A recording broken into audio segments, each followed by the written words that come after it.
우리 14장부터 갈 텐데요. 자, 1장부터 우리 장제목을 한번 보고 가도록 할게요. 자, 1장은 무슨 내용이 나왔나요? 예수님의 족보, 예수님의 탄생 이야기가 나왔죠. 2장은 이동하는 동방박사 이야기가 나왔습니다. 그죠? 우리 아이들은 알고 있으면 같이 목사님하고 맞춰야 돼. 3장은 무슨 내용이 나요? 그렇죠. 세례 요한, 세계니까 세례 요한 얘기가 나옵니다. 4장은요, 예수님의 공생을 시작하면서 뭘 받아요? 시험을 받아요. 시험을. 그죠? 5장부터 7장까지 무슨 내용이 나와요? 산상수훈. 그렇지, 산상수훈. 8장과 9장에는 무슨 내용이 10가지가 있어요? 이적 이야기가 10개가 모여 있습니다. 그것이 8장부터 9장까지 내용이고요. 10장은요, 열어야겠네요. 뭘 열어요? 전도문을 열어야 되니까 어떻게 해야 돼요? 12명을 둘씩 파송 보내니까 파송장이라고 얘기를 말씀드렸습니다. 파송하면서 하신 말씀이 10장입니다. 11장은요, 일일이 질문하는 장. 누가요? 세례 요한이 일일이 예수님께 당신이 그 사람 맞습니까? 아니면 우리가 다른 분을 기다려야 됩니까? 라고 얘기하는 거죠. 12장은요, 시비 거는 장이네요. 언제 시비를 걸었어요? 안식일 날 하지 말 것을 한다고 시비를 걸어요. 13장은요, 열쇠네요. 뭐 가는데 열쇠가 필요해요? 천국 가는데 열쇠가 필요해요. 천국 비유가 나오는 곳.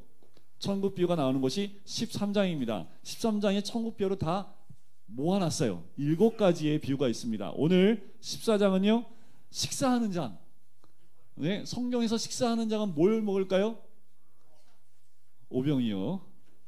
네, 오병이어가 나오는 것이 식상이냐. 이게 왜 이렇게 맞는지 모르겠어요. 왜 외국 이게 14 이렇게 하면 전혀 느낌이 안 오는데 한국말로 식사 하면 이게 느낌이 확 와요. 식사장에 뭐가 있다고요? 오병이어 사건이 있습니다. 자, 14장 1절로 들어가 볼게요. 예수의 소문을 듣고 이제 세례 요한이 죽는 장면이 12절까지 등장을 합니다. 12절 후에 13절 한번 보실까요? 예수께서 들으시고, 뭘 들으세요? 예수님이 세례 요한이 죽임당한다는 얘기를 듣고 배를 타고 떠나사 따로 빈들에 가시니, 예수님이 혼자 있고 싶으셔서 배를 타고 떠나서 따로 빈들에 가십니다. 4가지의 동사를 통해서 예수님이 홀로 있길 원하시는 그 이유를 설명하고 계시지요. 그런데 14절에 보니까 큰 무리가 예수님을 또 찾아와요. 그런데 우리 주님이 항상 갖는 마음의 상태가 있습니다. 그게 뭐냐면 불쌍히 여기사입니다. 이 불쌍히 여기사는 항상 예수님이 무리를 보면 갖는 마음인데, 이 불쌍히 여기다라는 그 말 뜻이 뭐냐면요, 창자가 뒤틀린 만큼 고통스럽고 아프다는 뜻입니다. 그러니까 이 불쌍히 여기사는 뭐하고 똑같냐면요, 야곱이 요셉이 죽었다는 소식을 들었을 때 가졌던 마음, 어떤 마음일까요? 자기가 가장 사랑하는 아들인데 죽었대요. 그 말을 들었을 때 그 고통, 그 아픔, 그때 있는 그 감정이 이 불쌍히 여기사라는 겁니다. 그래서 어떻게 해요? 너무 불쌍하니까 병을 고쳐주기 시작을 하지요. 근데 저녁이 됐어요, 빈들에서. 근데 먹을 게 없어요. 그럼 어떻게 하면 돼요? 돌려보내면 돼요. 근데 우리 주님은 안 먹이고는 못 보내. 그래서 어떻게 해요? 예수님이 제자들한테 얘기합니다.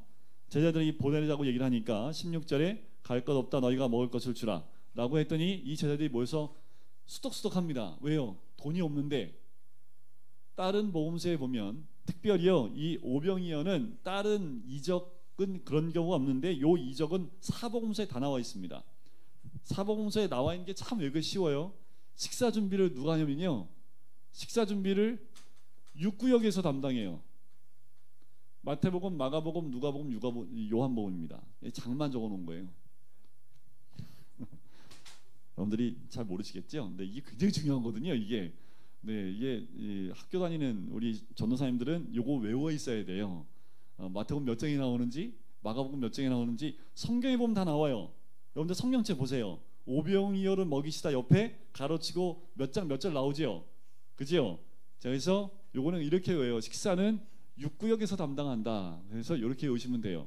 그런데 왜 이거를 아셔야 되냐면, 여기에 나오는 내용들이요 다 똑같으면 좋은데 여기에 있는 내용과 여기에 있는 내용을 합쳐야지 온전한 오병이어 사건이 나와요. 그래서 다른 복음서에 있는 내용까지 함께 훑어보는 게 좋습니다. 요한복음에 보면 빌립이 얘기를 해요. 이 사람 다 먹이려면 얼마의 돈이 필요하다고요? 씩 한번 보니까 계산이 나와요. 벌써 얼마요? 200데나리온이나 필요합니다 라고 이야기를 합니다. 빌립 대단하지 않습니까? 딱 한번 여기서 여기까지 스캔 딱 한번 하더니 이 정도면 200데나리온 딱 나오는 거죠. 그래서 예수님한테 빌립이 얘기를 해요. 근데 안드레가 한 꼬마애가 갖고 온 오병이어를 가지고 옵니다. 그래서 예수님께 들이대고 이 오병이어밖에 없는데 이것으로 뭐 어떻게 어느 정도 이걸 어떻게 해요? 뭐 예수님 그랬더니 그거 이 가져오라 하고 이제 주님이 축복 기도하시고 사람들을 앉힙니다. 그리고 축사하시고 제자들에게 주시지요. 제자들이 그걸 받아서 어떻게 해요? 제자들이 무리에게 주십니다. 자, 우리 주님이 항상 하시는 사역의 방법이 이와 같아요. 그냥 하늘에서 뚝 떨어지지 않습니다. 가지고 와. 그래서 이들이 갖고 있었던 게 뭐예요? 오병이어. 오병이어는 되게 작은, 그러니까 우리 아이들 윤솔이, 민혁이, 동주 이 아이들이 하루 그냥 먹을 만한 그 분량이에요. 오병이어는 요 5학년 아이들이 먹을 만한 그런 분량입니다. 그러니까 얼마 안 되지요. 그런데 이 사람들이 왜 먹을 걸 안 가지고 왔냐면 이렇게 밤늦게까지 있을 거라 생각을 못한 거지요. 그래서 저녁 때가 된 것을 모른 겁니다. 자, 여기에 보면 15절에 저녁이 되매라고 나오잖아요. 이 유대인들은요 저녁이 두 번 있습니다. 그러니까 표현이 달라요. 여기서 나오는 저녁은 늦은 낮을 의미하는데 오후 3시부터 시작되는 시간을 요 저녁 때라고 표현을 해요. 자, 뒤를 보시면 어디를 보시면 되냐 하면 일몰 시간인데요. 그게 일몰 이후부터 40분을 이야기하는데 그게 몇 절에 나오냐 하면 15절에 보세요. 15절은 아까 봤죠. 지금 본 거죠. 몇 절인지 안 적어놨네. 여기 있네요. 저를 안 적어놨. 뒤에 보면 그 해가 진 후에라는 말이 나와요. 무리를 걷는 사건에 보면 그것은 이 저녁 때하고 요때 저녁이 다른데 이 앞에 15절에 나온 저녁은요 우리가 알고 있는 저녁 시간이 아닙니다. 그러니까 오후 3시부터 일몰까지의 시간을 의미하는 거예요. 그러니까 아직 어두워지기 전에 그때를 의미하는 거지요. 자, 그 사람들이 아무것도 가지고 온 것이 없는데 오병이에 2개를 가지고 옵니다. 그 2가지로 우리 주님이 축사하시고 떼어 주시는데 직접 주시는 게 아니라 누굴 줘요? 제자들을 주십니다. 하나님은 사역자를 통해서 그 떡을 나누시는 장면이 등장하는 거지요. 다 먹었어요. 근데 우리 주님은 남은 걸 버리지 않게 하십니다. 그래서 20절에 보면 남은 조각이 다 모았더니 얼마요? 12바구니에 차게 거두게 됩니다. 이때 먹은 사람이 몇 명이요? 5,000명이나 되었더라. 21절에 나오지요. 그래서 오병이어로 5,000명을 먹이는 사건이 있습니다. 그 이후에 자, 요한복음에 보면 이 사건 때문에 예수님을 왕으로 삼으려고 해요. 그래서 예수님이 제자들이 이거에 굉장히 동조합니다. 그래서 막 백성들이요 남자만 5,000명이니까 여자하고 어린이 외에 남자만 성인만 5,000명이니까 대략 몇 명이겠습니까? 10,000명은 넘겠지요, 그죠? 10,000명에서 15,000명, 최대 20,000명까지 봅니다. 그러니까 20,000명이 전체가 예수님을 뭐 삼기 원하는 거예요? 왕으로 삼기 원하는 거예요. 거기에 동승하여 우리 제자들이 함께 예수님을 왕으로 세우기 위해서 예수님을 못마 태우기 시작을 합니다. 예수님이 그걸 알지요. 그래서 22절에 보세요. 예수께서 즉시 제자들을 재촉하사, 이 재촉하다는 건 뭐냐면요 회초리 들고 안 가 흩어버리는 거예요. 제자들 빨리 가. 그래서 재촉하사 자기가 무리를 보내는 동안에 배를 타고 앞서 건너편을 가게 하십니다. 내가 이 무리 보낼 테니까 다 흩어버릴 테니까 니네들 빨리 가. 그래서 빨리 배를 태워서 일단 보내고 이 모든 사람들 흩어버립니다. 그리고 23절에 보면 무리를 보내신 후에 뭐하러 가세요? 기도하러. 항상 우리 주님은 혼자 있으면 기도하러 가시는데 따로 산에 올라가 점을 매 거기 혼자 계시게 됩니다. 자, 배가 이미 육지에서 술이나 떠났더라 라고 얘기하지요. 요 술이라라는 말은 원어에 보면 원문에는요 25에서 30 스타디온이라고 나오는데 약 4.5km에서 5.5km입니다. 그러니까 육지에서 4, 5km 정도 떨어진 거예요. 눈에 보여요, 안 보여요? 그래서 갈릴리를 호수인데요 보면 수평선이 보입니다. 그래서 유대인들은 바다라고 얘기를 해요. 헬라 사람들은 호수라고 얘기를 해요. 왜요? 헬라 사람들이 살고 있는 데는 그만한 그보다 더 큰 호수가 있거든요.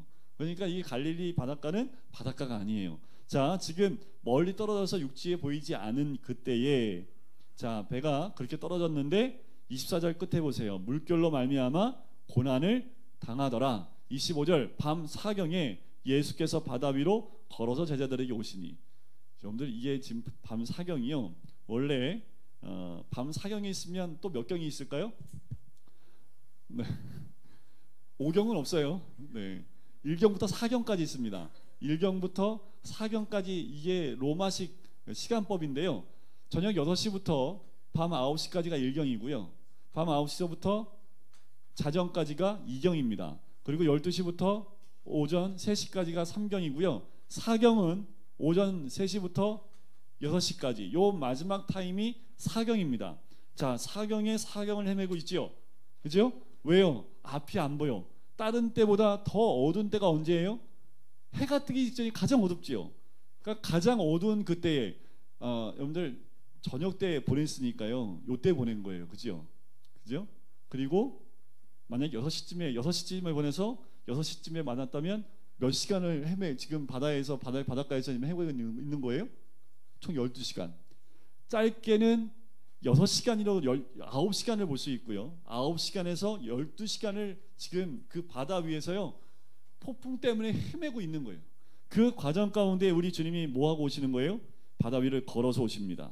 그때 제자들이 예수님이 오는 것을 보고 뭐라고 얘기합니까? 26절에 뭐라고 놀라요? 예수님 보러 뭐라고 그래요? 귀신이다, 귀신.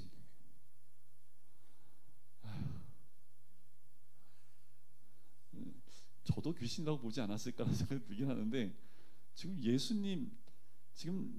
예수님하고 함께 다닌 게 지금 몇 해인데 지금 예수님이 걸어오는데 그래도 예수님 물이 걷는 걸 처음 보니까 귀신이 오는 줄 알고 유령이라고 무서워서 소리 지릅니다. 이젠 풍랑이 무서운 게 아니에요.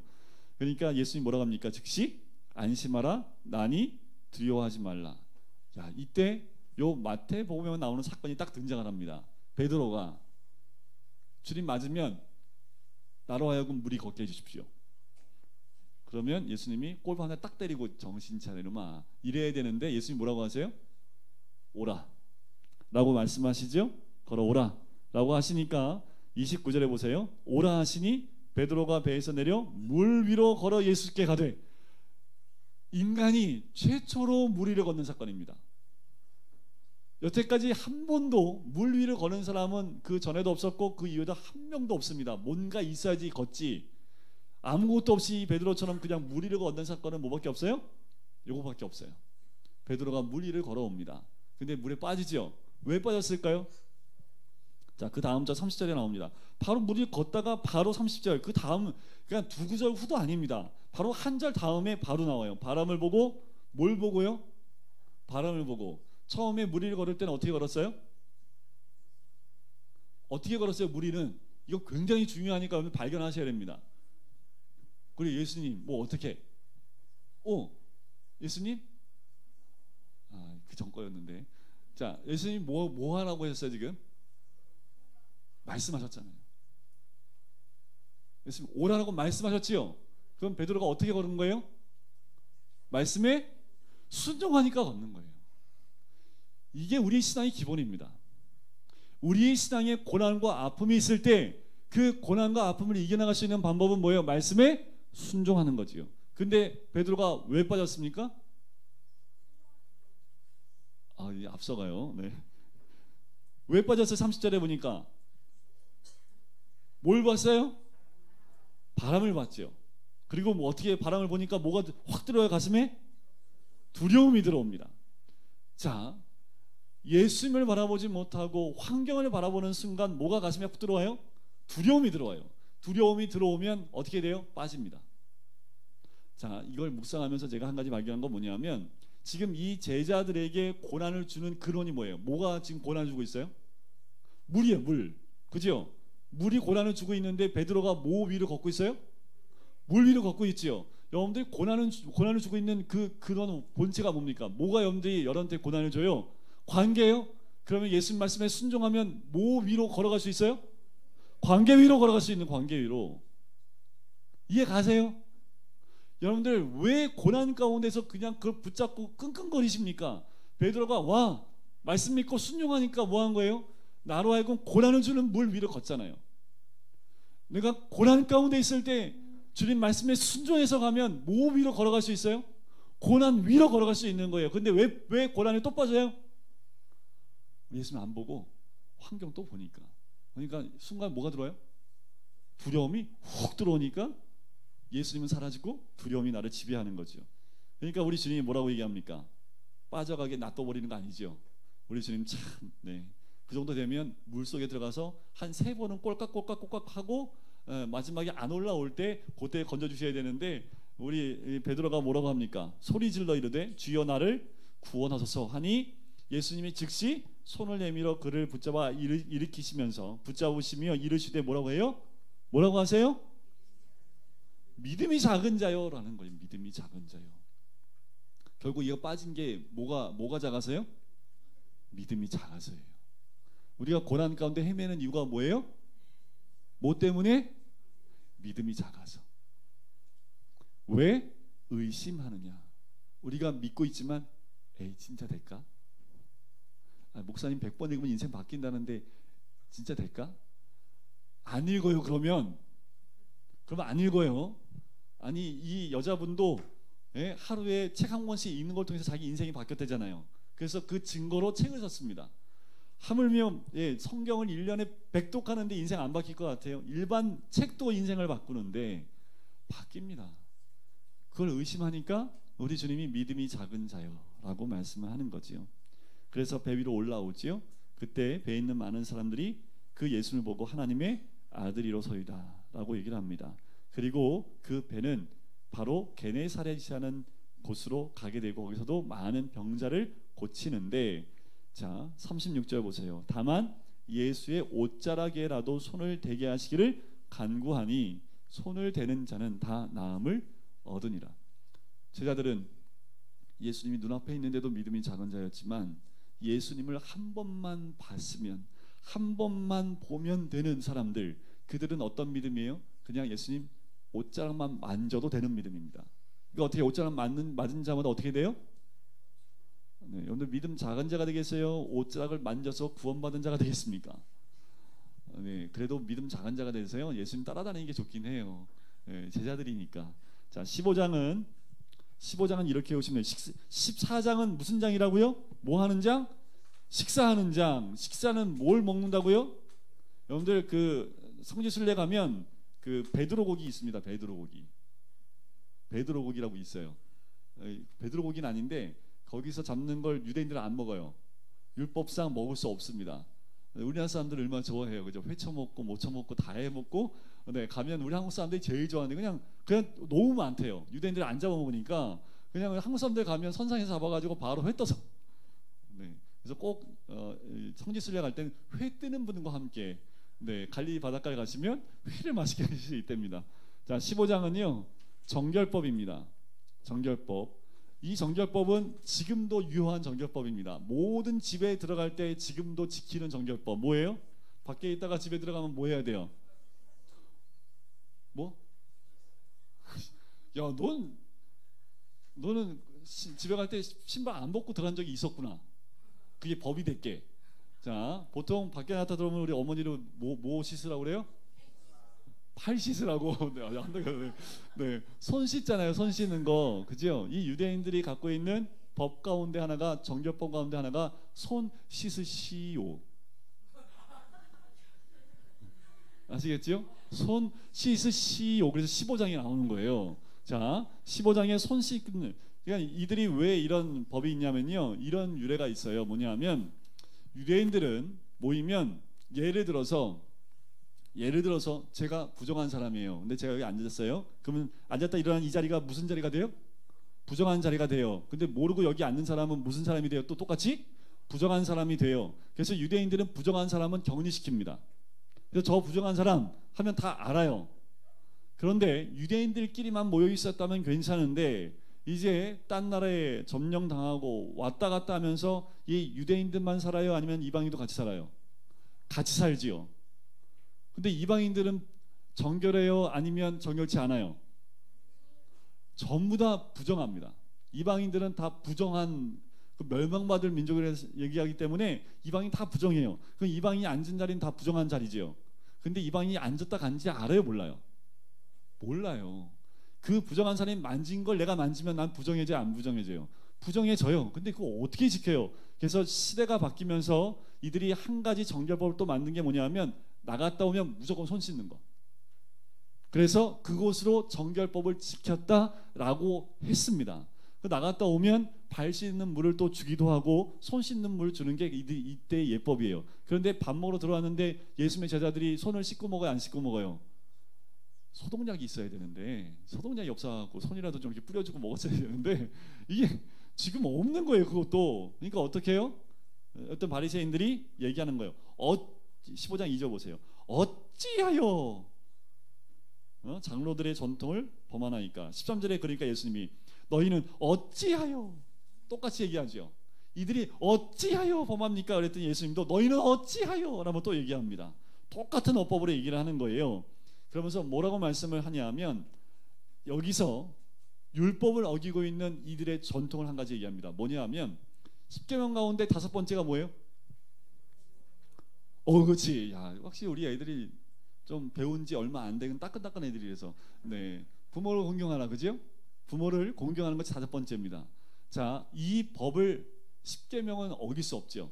근데 이 법을 어길 수 있는 전통이 하나가 있습니다. 뭐냐 하면 부모님을 봉양해야 되잖아요, 그죠? 그럼 물질이 필요하죠. 그런데 이들이 그게 싫으면 어떻게 하냐면 고르반이라고 외치면 됩니다. 고르반이 뭐냐 하면 내 모든 돈을 주님께 성전에 바치겠습니다. 그러면 그 다음부터 그 돈은 누구께 돼요? 성전께 됩니다. 그러면 이 돈은 내게 아니기 때문에 부모를 봉양하지 않아도 돼요. 법적으로 인정이 됩니다. 이런 이상한 법을 만든 거예요. 그래서 예수님이 그 얘기를 하는 거예요. 지금 보세요. 4절에 내 부모를 공경하라고 또 아버지나 어머니를 비방하는 자는 반드시 죽음을 당하리라. 너희가 이르되 하면서 말씀하죠. 5절 끝에 보세요. 하나님께 드림이 되었다. 마가복음 보면 고르반이라는 말이 나와요. 그게 이제 아람어인데 하나님께 드렸다라는 고르반입니다. 그러면 6절에 보세요. 그 부모를 공경할 것이 없다 하여 너희의 전통으로 하나님 말씀을 폐하는도다. 이것을 악용한 거죠. 원래는 이렇게 해서 고르반이 의미가 쓰이는 것이 아닌데 고르반이라는 제도를 만들어 놨더니 이들이 부모를 공경하지 않는 방법으로 이걸 쓰기 시작한 거죠. 근데 참 재밌는 거 뭐냐면 고르반 했다가요 몇 년 있다가 이거를 취소해도 돼요. 그러니까 이게 뭐예요? 그러니까 이 사람이 만든 전통을 가지고 하나님 법을 어떻게 해요? 어겨버리는 거지요. 그것을 우리 주님이 말씀하는 겁니다. 8절 보세요. 15장 8절. 이 백성이 입술로는 나를 공경하되 마음은 내게서 멀도다라는 거지요. 여러분들 이러시면 안 됩니다. 입술로는 나를 공경해요. 그런데 마음은 너무 멀리 있다라는 거지요. 11절. 입으로 들어가는 것이 사람을 더럽게 해요? 아니요. 입에서 나오는 그것이 사람을 더럽게 하는 것이니라 라고 말씀을 합니다. 우리 주님이 18절에 이렇게 얘기하시죠. 입에서 나오는 것들은 마음에서 나오나니 이것이야말로 사람을 더럽게 하느니라. 내 입에 무엇이 들어가서 나를 더럽게 하는 것이 아니라 내 안에서 밖으로 나오는 것이 그 사람을 더럽게 한다라는 거지요. 자, 그 예로 19절 보세요. 마음에서 나오는 것은 악한 생각과 살인과 간음과 음란과 도둑질과 거짓 증언과 비방이 이런 것들이 사람을 더럽게 하는 것이요라는 거지요. 사람을 더럽게 하는 것이 무엇을 의미하냐면 육체의 일을 의미합니다. 갈라디아서 5장에 나와요. 그것을 의미하는 거지요. 이렇게 15장에는 이들이 지키는 정결법이 얼마나 잘못되었는지 하나님께서 더 멀리 떨어져 있는 이들의 모습을 이야기합니다. 자, 그 다음에 바로 이제 우리 예수님이 이동해 가는 장면이 나오는데요. 예수님의 이방 사역이 그 다음부터 등장을 합니다. 예수님이 거의 유대 그리고 이스라엘 땅 그 안에서 거의 사역을 다 하셨는데 15장의 요 사건 전결법 사건 이후에 이제 예수님이 이방 땅으로 가세요. 요게 갈릴리, 요게 갈릴 땅이잖아요. 자, 그 다음 절에 보면 두로와 시돈으로 이동하는 장면 보이시나요? 거기서 수로보니게 여인을 만나는데 여기서 이동해서요 저 위쪽에 있는 두로와 시돈, 그때 당시에 우상이 가득했던 두로와 시돈 땅으로 이방 땅으로 옮겨가셔 이렇게 가시는 거예요. 자, 예수님이 이방 사역이 시작을 하십니다. 가서 누구를 만납니까? 자, 22절에 보니까 가나안 여자 하나를 만나요. 근데 그 여인에게 누가 있습니까? 딸이 하나 있는데 그 딸이 뭐 들었어요? 귀신이 들려 있습니다. 그래서 예수님께 와서 귀신이 들렸나이다 라고 얘기를 합니다. 그때 24절에 예수님 뭐라고 해요? 나는 이스라엘 집 외에 잃어버린 양 외에는 다른 데로 보내심을 받지 아니하였다. 그렇게 예수님이 여자한테 얘기한 것도 아니에요. 그 제자들에게 얘기를 합니다. 여자가 와서 예수께 또다시 절을 합니다. 주여 저를 도와주세요 라고 얘기를 해요. 또 26절에 자녀의 떡을 취하여 개들에게 던짐이 마땅하지 아니하니라. 누가 개예요? 지금 예수 말씀에 의하면 누가 개예요? 이방 여인이 개라는 얘기잖아요. 그죠? 그때 당시에 유대인은 이방인은 다 개라고 여겼습니다. 쇼킹하시죠? 근데 실제로 우리나라 땅에 들어와 있는 아시아권에 있는 사람들을 우리 한국 사람들이 개처럼 취급하는 정말 못된 한국 사람들이 많아서요.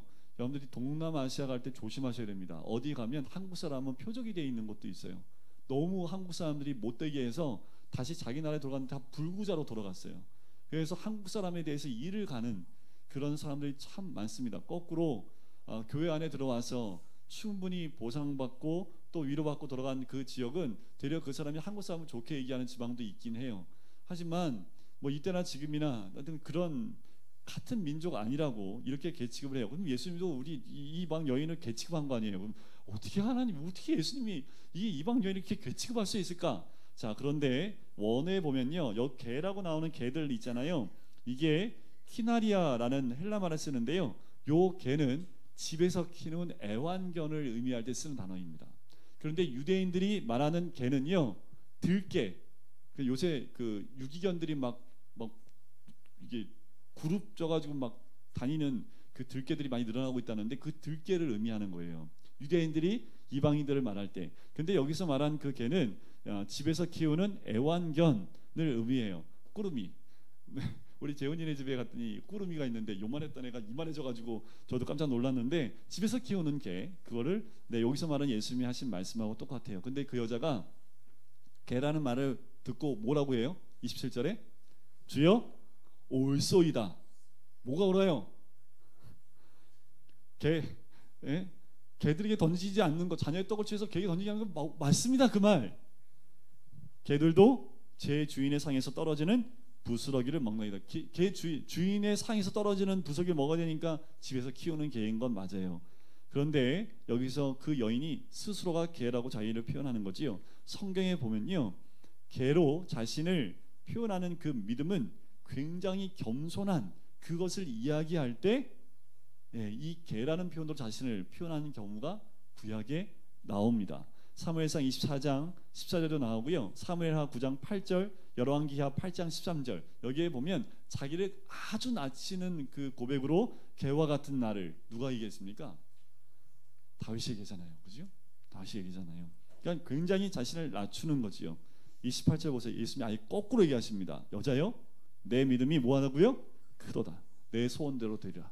예수님 찾아가지도 않습니다. 내 소원대로 되리라 하니까 그 시로 그 딸이 낳게 되는 거지요. 성경에서 유일하게 믿음이 크다라는 말을 들었던 사람이 딱 두 명이라고 그랬죠. 백부장과 이 가나안 여인 두 사람입니다.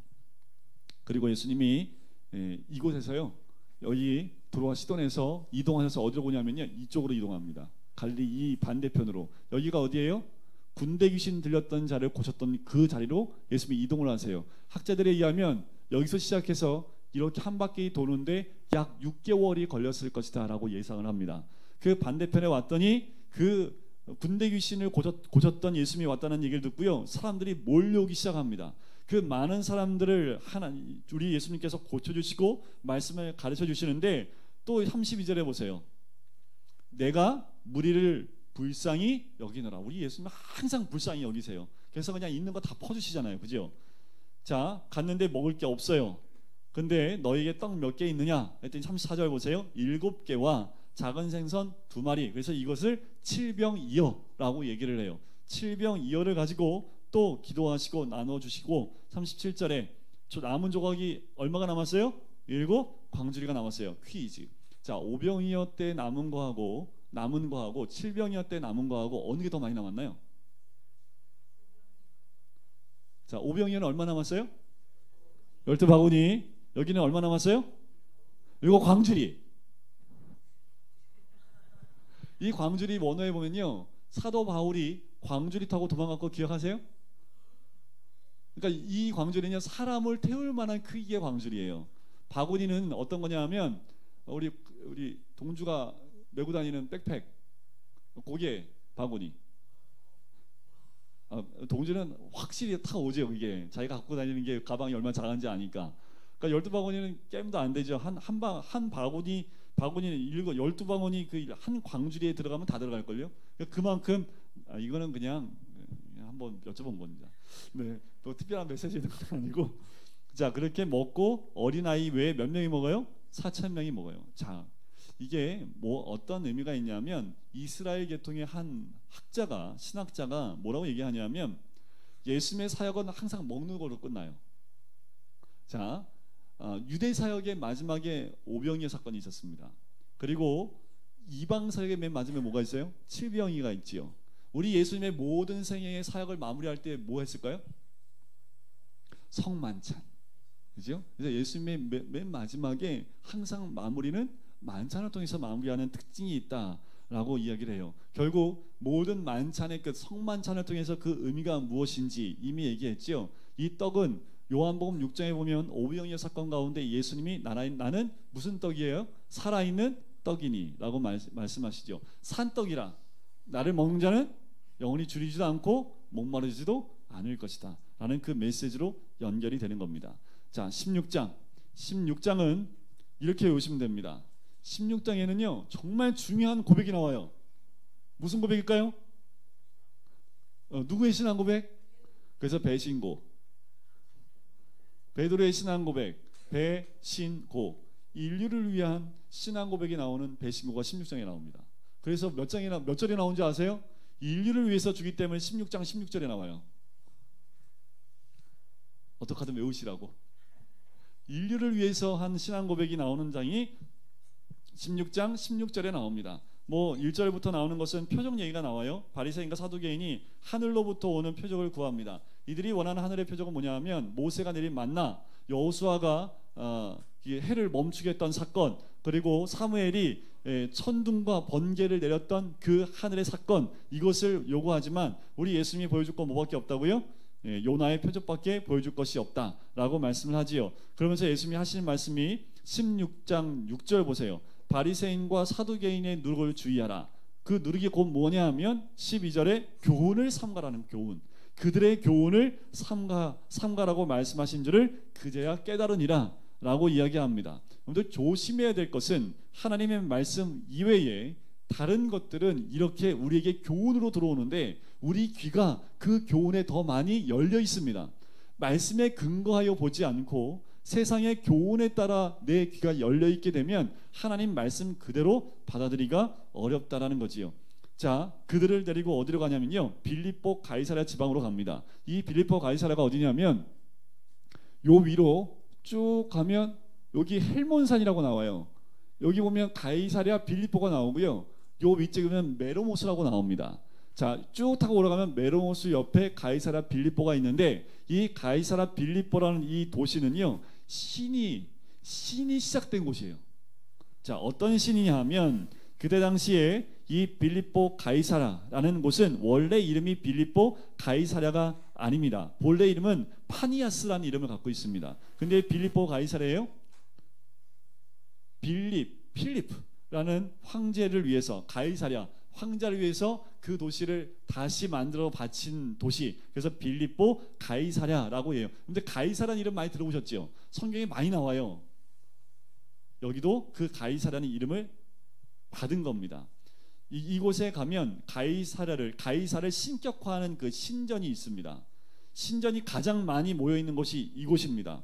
신이 시작됐다라는 곳인데 그곳에 제자들을 몰고 가는 거죠. 데리고 가는 거예요. 13절 끝에 이렇게 묻습니다. 사람들이 인자를 누구라 하느냐? 14절에 네 사람이 등장합니다. 세례 요한, 엘리야, 예레미야, 선지자 중에 하나. 자, 세례 요한은 왜 나왔을까요? 예수님이 세례 요한 죽었는데 다시 환생한 거래. 왜요? 너무 닮았어. 친척이거든요. 6개월 차이예요. 그러니까 예수님 보면 누가 생각나요? 세례 요한. 그래서 세례 요한 아니냐? 더러는 엘리야. 엘리야는 죽었어요? 안 죽었어요? 안 죽고 못 타고 올라갔어요? 불병거를 타고 올라갔죠. 그래서 이들의 전통 가운데 이 엘리야가 다시 이 땅에 온다라는 그런 믿음이 있습니다. 예레미야는 왜 나왔을까? 예레미야 이 예레미야는 마태복음에 나오는데 왜냐하면 유대인들 대상으로 썼기 때문에 그래요. 왜냐하면 이 예레미야 죽었어요, 안 죽었어요? 성경에 죽었어요. 네, 이 애굽으로 내려가다가 죽임을 당합니다. 근데 이 예레미야가 왜 나왔냐면 예레미야가 포로로 잡혀갈 때 성전에 있었던 법궤를요, 그리고 취하여 느보산에 숨겨놨다는 그런 얘기가 전통이, 그러니까 이게 믿거나 말거나 이게 내려오는 이야기가 있어요. 그래서 그들의 내용에 의하면 예수님이, 그러니까 메시아가 오기 전에 예레미야가 먼저 와서 그 느보산에 숨겼던 법궤를 다시 성전에 옮겨 놓는다라는 이들의 믿음이 있습니다. 그러니까 예수님을 뭐라고 본 거예요? 예레미야 아니냐? 자, 선지자 중에 하나는 여러분들 신명기 18장에 보면 나와 같은 선지자 하나라고 외친 모세가 있습니다. 마지막 때에 나와 같은 선지자, 그것은 메시아를 의미하는데, 그러면 그 나와 같은 선지자는 이들은 모세가 아니냐라고 생각을 했기 때문에 이 네 사람을 얘기합니다. 이건 누구의 소리예요? 이건 누구의 소리예요? 내 소리가 아니라요, 세상 사람들, 아직 예수님을 구주로 영접하지 않은 사람들의 소리입니다. 그러면 우리 예수님이 다시 묻습니다. 너는 나를 누구라고 하느냐? 라고 질문을 하는 거지요. 그때 16절에 그 유명한 대답이 있죠. 같이 읽어볼까요? 주는 그리스도시요 살아계신 하나님의 아들이시니이다. 예수님에 대한 정확한 한 문장으로 모든 것을 표현하는 이 표현을 합니다. 얼마나 큰 축복을 받았는지 17절에 보세요. 바요나 시모나. 바는 히브리 말로 아들이란 뜻이에요. 그러니까 요나의 아들 시모나, 내가 복이 있도다. 이 베드로는 믿음이 작은 자도 되고요, 무리도 걷기도 하고 사탕도 돼보고 복 있는 사람도 돼보고 다 돼봤어요. 베드로는 이를 내게 알게 하신 이는 혈육이 아니요 하늘에 계신 내 아버지시라. 18절, 내가 내게 이르노니 너는 베드로라. 내가 이 반석 위에 내 교회를 세우리니 음부의 권세가 이기지 못하리라. 그래서 이 반석 위에 교회를 세운 그 종교가 뭐예요? 베드로를 제1대 교황으로 섬기고 있잖아요, 그죠? 네, 뭐 때문에 요 말씀 때문에 근거를 두고 하는 거예요. 그런데 이 반석이라는 거지, 요걸 해석을 잘 알아야 되는데, 너는 베드로라. 베드로가 원래 원뜻이 뭐예요? 원래 이름은 시몬인데 베드로 이름 바뀌었는데 반석이라는 뜻이 있어요, 이름이. 그래서 내가 이 반석이라고 하니까 이 반석이라는 그 말이, 이 반석이라고 실제로 있긴 한데 목사님 이름에 이 반석이라는 분이 있는데 있는 게 아니라 이 반석이 베드로 이름이다 라고 사람들이 보통 얘기를 하는데, 우리는 이 반석이라는 그 반석을 뭐로 보냐 하면 16절로 보는 거예요. 그 신앙에 고백한 그 말씀의 그 반석 위에 교회를 세우겠다라는 거지요. 그러니까 완전히 해석이 달라지죠. 천주교는 베드로, 그 사람, 그 고백을 했던 베드로 위에 교회를 세우겠다. 그래서 베드로를 첫대 교황으로 삼는 거예요. 그래서 교회가 형성이 되니까. 그래서 천주교가 이렇게 쭉 가고 있는 겁니다. 하지만 우리는 이 반석을 어디다 둬요? 사람이 아니라 이가 고백한 신앙 고백에 두는 겁니다. 우리의 반석은 어디에 있어요? 이 신앙 고백에 있다라는 거지요. 여러분들의 신앙의 근본은 이 고백으로부터 시작을 해야 된다라는 겁니다. 내가 천국 열쇠를 내게 주리니. 그러니까 천주교에서는 베드로가 뭘 갖고 있어요? 천국 열쇠를 갖고 있다라는 거예요. 그래서 교황이 잠가버리면 우리 천국 못 가요.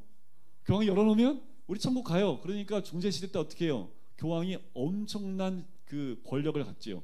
왕들도 교황 앞에 와서 인준을 받아야 돼요. 인준 못 받으면 왕으로, 그때 유럽에서는 인정을 받을 수가 없었습니다. 그 정도로 파워가 셌던 이유가 뭘 갖고 있다고요? 천국 열쇠. 황구로 만들어놨을 거예요. 아마 보여달라도 안 보여줘요. 일반 사람들은, 일반 신부들도 잘 못 볼 거예요. 가서 보면 그거 황금 열쇠가 있을 겁니다. 천국 열쇠를 준다라는 말에 이 열쇠가 뭐라고요? 천국 가는 열쇠가 뭐예요? 복음이잖아요, 복음. 그죠? 그 복음이 열려야지요. 그런데 아무리 복음이 들어와도 복음의 문이 열려 있지 않으면 구원 못 받아요. 복음의 문이 닫혀 있어요? 그럼 믿지 않는 사람들을 의미하는 거지요. 자, 내가 땅에서 무엇인지 매면 천국, 복음에 대한 얘기를, 이 말씀을 풀어나가야 되는 거지요. 자, 이 말을 듣고 난 다음에 21절 보세요. 이때로부터, 이 신앙 고백이 이때로부터 순환 예고가 시작이 됩니다. 예수님이 이 땅에 왜 왔는지를 이제부터 이야기를 하고 있다라는 거예요. 결국 여러분들 공고한 복음의 공통점이 하나 있습니다. 그 공통점 한 가지, 동일한 거, 제가 첫 시간에 말씀을 드렸던 것 같은데, 신앙 고백을 중심으로요, 이 앞부분과 뒷부분이 달라집니다. 베드로의 신앙 고백, 배신고를 중심으로 이 앞부분은 무슨 내용이냐면 예수님이 누구냐, 여기에 초점이 되어 있습니다. 그래서 모든 사건의 이적이나 모든 말씀이 저분 하나님 아들 아니야, 메시아 아니야? 그리고 귀신들도 하나님의 아들이니라 믿고 떨고 막 그러죠. 다 포인트가 누구냐에 맞춰져 있는 거예요. 그런데 베드로의 신앙 고백을 통해서 그분이 누군지 밝혀졌죠. 그 다음에 뭐예요?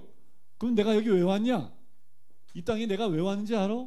내가 십자가를 지고 죽고 3일 만에 부활하기 위해서 이 땅에 온 거야. 그래서 고난 예고, 순환 예고가 이때로부터 지어진 거예요. 근데 이 말을 딱 듣자마자 22절 보세요. 베드로가 예수를 붙들고 항변을 합니다. 이 항변이란 말이 뭐냐면요, 제가 현수랑 윤철이 뭐 잘못하면 어떡할까요? 일로 와 이놈 자식아, 이러면 돼? 이게 항변입니다. 그러니까 지금 베드로가 예수님에 대해서 어떻게 하는 거예요? 꾸짖는 거예요. 무슨 말씀을, 예수님이 죽으면 나 어떡하라고? 이들이 지금 예수님을 따르는 이유가 뭐예요? 예수님의 나라가 임할 때 한 자리 해야 되니까. 근데 예수님이 죽으면 그럼 난 뭐야? 닭 쫓던 개가 지붕 바라보는 거죠. 그러니까 예수님을 꾸짖는 거예요. 죽긴 왜 죽어요? 죽으면 안 되지. 예수님 죽으면 나 어떡하라고? 그래서 어떻게 해요? 항변하는 겁니다. 주여, 그리 마소서, 이 일은 결코 죽게 미치지 아니하리라. 근데 하나님 뜻은 뭐예요? 죽는 거잖아요. 그러니까 예수님이 그 다음에 바로 뭐라고 얘기하세요? 그러니까 왜 이걸 안 넣냐고. 베드로가 첫 교황이잖아요. 그러면 첫 사탄은 누구예요? 여기는 베드로가 사탄이 됐는데 왜 걔네들은 교황은 제1 때 베드로하고 제2 때 사탄도 누구예요? 베드로가 돼야 되는 거 아니에요? 이 베드로는 참 천국과 지옥을 한 장 안에서 왔다 갔다 하는 유일한 사람입니다. 천당까지 가요. 천문 열쇠. 천문 열쇠. 야, 교회 세워진데 어마어마한 거 아닙니까? 교회 세워진데 근데 바로 딱 고개 들리고 사탄아 물러가라. 이러니까 천국과 지옥을 왔다 갔다 하는 사람, 여러분도 우리도 그럴 수 있어요. 근데 왜 사탄이라 불려지게 되냐면 너는 나를 넘어지게 하는 자로다. 내가 무슨 일을 생각하지 아니하고요? 하나님을 생각하지 않고 무슨 일을 생각해요? 교회는 사람의 일로 돌아가면 뭐가 돼요? 사탄이 됩니다. 하나님의 일로 돌아가면 어떻게 돼요? 천국이 돼요. 이것이 교회의 가장 중요한 포인트가 되는 거지요. 그 다음에 나오는 것이 24절입니다. 누구든지 나를 따라오려거든 자기를 부인하고 자기 십자가를 지고 나를 따를 것이니라. 이게 제자 훈련 가운데 가장 기본이 되는 말씀입니다. 세 가지만 말씀드리고 말씀을 정리를 할게요. 자, 참된 제자의 길이 세 가지 단계가 있습니다. 첫 번째는 자기를 부인하고요. 두 번째는 자기 십자가를 지고요. 세 번째는 예수님을 따르는 것. 이것이 세 번째 단계입니다. 첫 번째 단계는 뭘까요? 제자의 길로 들어갈 때 제일 먼저 해야 되는 단계는 뭐예요? 자기를 부인하는 겁니다. 근데 문제는 뭐냐면 자기가 누군지 몰라요. 근데 누구세요? 그러면 저는 어디 사는 누구입니다. 거기 살고 있는 그 사람이 자기 맞습니까? 자기를 소개할 때 어떻게 보통 소개하나요? 요새 이제 아이들 자소서를 많이 쓰기 때문에 자기 소개를 어떻게 하느냐가 참 중요하더라고요. 정말 기상천외한 방법으로 자기 소개하는데 정말 그게 자기 맞을까요? 자기가 해왔던 모든 것들을 얘기하면서 이게 나예요 라는 건 뭐예요? 그건 자기가 아니죠. 자기가 이뤄놓은 거지 그것이 자기라고 할 수 없죠. 자, 우리가 자기를 부인하려면 자기 안에 있는 자기를 봐야 됩니다. 정말 요만한 거 가지고 정말 밴댕이 소갈딱지 같은 내 자신의 자기를 봐야지 내 마음은 밴댕이 소갈딱지입니다. 부인해야죠. 대범한 것 같지만 집에 들어가면 아니잖아요. 그죠? 밖에 나오면 남자들끼리 있으면 내가 살게. 근데 집에만 들어가면 안 그러신 분들도 있고, 그죠? 밖에서 보이는 자기하고 집에서 보는 자기가 다르지요. 자기가 자기가 아니니까 자기가 자기인지 몰라요. 또 저 밖에서 비춰지는 자기하고 누가 보는 자기가 가장 정확해요? 헷갈리세요? 자기 하니까. 네? 누가 보는 자기가 가장 정확할까요? 네, 아내가 보는 자기가 거의 100%입니다. 그래서 나중에 이제 여자분들 따로 모으고 남자분들 따로 모여서 남편에 대해서 한번 얘기해 보시죠. 그러면 또 거기서 또 이렇게 한복 볼 때 씌워주고 좋게 얘기를 해주세요. 네. 그리고 남편분한테 아내 얘기하라면 거의 나 그런 사람 아닌데, 보통 이제 남편은 야 나 그러지 않아 라고 부인을 하는데 나중에 보면 부인할 수 없는, 자기는 잘 몰라도 아내는 자기가 누군지 정확히 알지요. 그걸 뭐 하라는 거예요? 부인하라는 겁니다. 그것은 옛사람이 죽어야 새 사람으로 옷을 입을 수 있다라는 거지요. 옛사람을 벗어버려야 새 사람을 입을 수 있는 원리와 마찬가지입니다. 자기 십자가를 지고 가는 길이지요. 예수 그리스도 때문에 겪은 억울한 고통과 희생을 달게 지는 것을 뜻합니다. 자기를 부인할 수 있는 사람이 자기 십자가를 질 수 있는 사람이지요. 그리고 나서야 예수님을 따르는 삶, 그거는 뭐예요? 바로 예수님께 순종할 수 있다라고 얘기하는 거지요. 여러분들, 예수님을 따르는 삶, 제자의 길은 쉽지 않습니다. 정말 어렵습니다. 쉽다고 얘기 안 해요. 그런데 한 가지만 하시면 정말 쉬워요. 뭐냐 하면 예수님만 사랑하시면 정말 쉬워요. 근데 우리 안에 사랑하는 게 너무 많아. 보고 싶은 거 너무 많아. 갖고 싶은 게 너무 많아. 누리고 싶은 게 너무 많아. 그 가운데 하나가 신앙이에요. 그러니까 어떻게 해요? 이것도 안 되고 저것도 안 됩니다. 그러니까 신앙생활하는 게 너무 어려워요. 하지만 예수님만 사랑하고 예수님만 바라보고 예수만 따라가면 참 쉬워요. 근데 우리가 온전히 주님을 사랑하지 못하기 때문에 예수님 이것만 해주시면, 예수님 이것만 해주시면, 이게 단서가 항상 붙기 때문에 그게 해결이 잘 안 돼요. 그래서 예수님만 사랑하십시오. 그러면 이 제자의 길 다 갈 수 있습니다. 목사가 가는 게 제자의 길이 아니요. 이거는 목사는 하나님이 세우신 직분자이고요. 제자는 목사가 아닙니다. 목사도 제자의 길을 가야 됩니다. 우리 모든 직분자들도 제자의 길을 가야 됩니다. 그런데 우리가 이 땅에 살면서 우리가 가야 될, 함께 걸어가야 될 길은 제자의 길밖에는 없습니다. 그래서 우리 안에 참된 예수 그리스도의 제자의 훈련들이 시작됐으면 좋겠고요. 또한 제가 그렇게 될 수 있도록 도와드리도록 할게요. 제 첫 번째가 뭘까요? 내일 1년 100독, 내년에 1년 100독, 1년 1독만이라도 내년부터 시작하셔서 말씀 가운데 가시는 우리 모든 성도님 되시기를 주님의 이름으로 간절히 축원드립니다.